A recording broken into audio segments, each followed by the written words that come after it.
అలాగే నాకు రాష్ట్ర అధ్యక్షుడిగా పదవి ఇచ్చి సుమారు ఒక వసంతం పూర్తి అయినటువంటి సందర్భం. మరి ఈ సందర్భంలో రాష్ట్ర అధ్యక్షుడు అంటే కేవలం గౌరవం ఒకటే కాదు, ఇది బాధ్యతతో కూడుకున్నది అనే విషయాన్ని గత సంవత్సరంగా నేను తెలుసుకున్నటువంటిది. కీర్తిశేషులు నందమూరి తారక రామారావు గారు స్థాపించినటువంటి ఈ పార్టీకి రాష్ట్ర అధ్యక్షులుగా నియమించి ఒక బీసీ అభ్యర్థిని నియమించి బీసీలందరికీ కూడా గౌరవించినటువంటి జాతీయ అధ్యక్షులు వారికి నేను మనస్ఫూర్తిగా ధన్యవాదాలు తెలియజేసుకుంటున్నా. అలాగే ఈ ఏడాది కాలం పాటు ప్రతి కార్యకర్తని నాయకుకుంటూ ముందుకు వెళ్ళాం.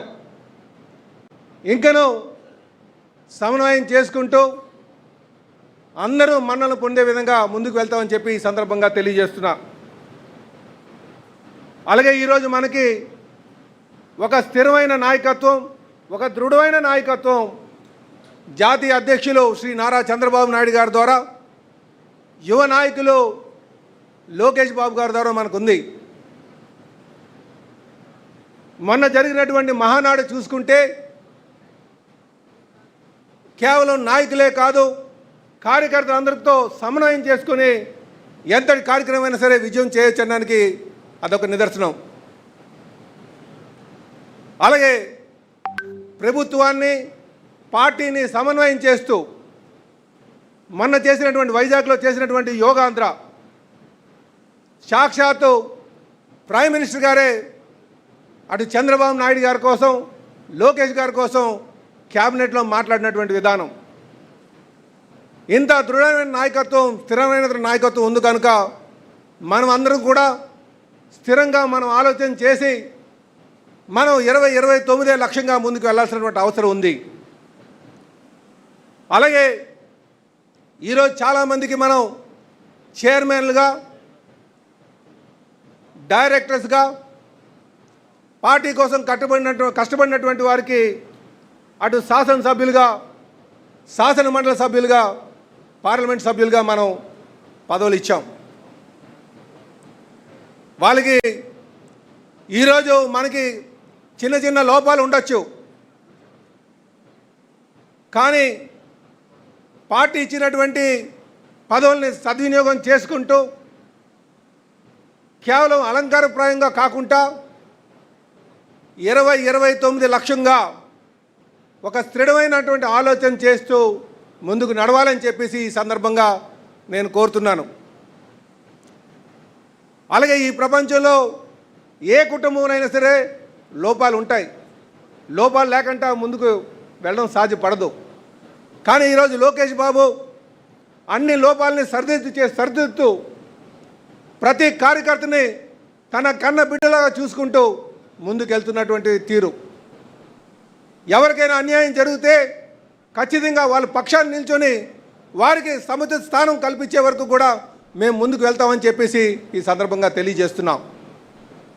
అందుకే మనం 2029 లక్ష్యంగా చేసుకుని ముందుకు వెళ్ళాల్సినటువంటి అవసరం ఉంది. ఈ సుపరిపాలనని ఇంకా మనం అందించాల్సినటువంటి అవసరం ఉందని చెప్పి ప్రతి ఒక్కరికి తెలియజేస్తున్నాం. అలాగే మనం మన పార్టీతో పాటు ఎన్డీఏ పార్ట్నర్స్ కూడా ఉన్నారు.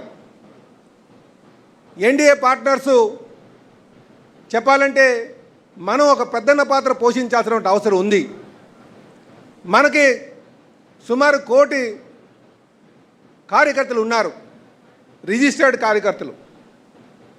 మనం జాతీయ అధ్యక్షులు గారు ఇచ్చినటువంటి ఏ పదవైనా సరే అది ఎన్డీఏ పార్ట్నర్స్తో కాన్ఫరెంటింగ్ నేచర్ కాకుండా సమన్వయం చేసుకుంటూ మనమే ఒక పెద్దన్న పాత్ర పోషించాలని చెప్పేసి ప్రతి ఒక్కరికి కూడా ఈ వేదిక మీద నుంచి కోరుతున్నా. కనుక మనం వాళ్ళతో సమన్వయం చేసుకుంటూ వాళ్ళకి అండగా ఉంటూ అలాగే మన కార్యకర్తలను కాపాడుకుంటూ వాళ్ళకి అన్ని వేళగా అండగా ఉంటూ ముందుకు నడవాలని చెప్పేసి ఈ సందర్భంగా మిమ్మల్ని అందరినీ కోరుతున్నాం. ఇదే కాకుండా గత ఏడాదిగా మన సంస్థాగత నిర్మాణం చేసుకోవాలని చెప్పేసి అనేక మార్లు టెలికాన్ఫరెన్స్లు తీసుకున్నాం. ఇటు యూనిట్స్ విషయంలో కావచ్చు, బూత్ ఏజెంట్స్ విషయంలో కావచ్చు, బూత్ యూనిట్ అండ్ క్లస్టర్ ఆ కమిటీలు వేసుకోవడంలో, అలాగే జిల్లా బాడీ వేసుకోవడంలో, కేఎస్ఎస్ వేసుకోవడంలో. కానీ ఇంకా మనం సుమారు 37 నియోజకవర్గాలు 50% కన్నా తక్కువ చేసినటువంటి పరిస్థితి. ఇవి త్వరితగతిన సంస్థాగత నిర్మాణం చేయాల్సినటువంటి అవసరం ఉందని చెప్పి తెలియజేస్తున్నాను. అలాగే మనకి కొంత సీనియర్ నాయకత్వాన్ని మనం తీసుకోవట్లేదు అని కంప్లైంట్స్ కూడా వస్తున్నాయి.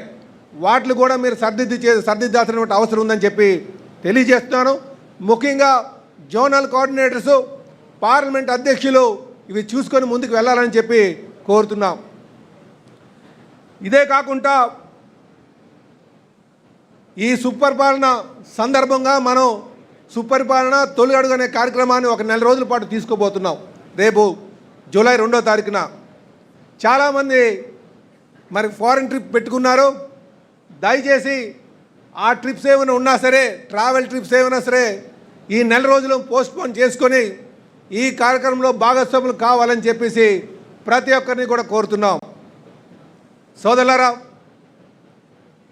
ముగించే ముందు భవిష్యత్ అంటే ఒక ఊహ కాదు, భవిష్యత్ అంటే ఒక సంకల్పన. మనం అందరూ కూడా సంకల్పించుకొని 2029 లక్ష్యంగా ముందుకు నడవాలని చెప్పి కోరుకుంటూ ప్రతి ఒక్కరికి కూడా పేరు పేరున నా నమస్కారాలు తెలియజేస్తూ సెలవు తీసుకున్నాను. జై తెలుగుదేశం, జై తెలుగుదేశం, జై తెలుగుదేశం. నారా చంద్రబాబు గారి నాయకత్వం, నారా చంద్రబాబు గారి నాయకత్వం, నారా చంద్రబాబు గారి నాయకత్వం, యువ నాయకుడు లోకేష్ గారి నాయకత్వం, యువ నాయకుడు లోకేష్ బాబు గారి నాయకత్వం. అమర్ రహే ఎన్టీఆర్, అమర్ రహే ఎన్టీఆర్, అమర్ రహే ఎన్టీఆర్. జై హింద్.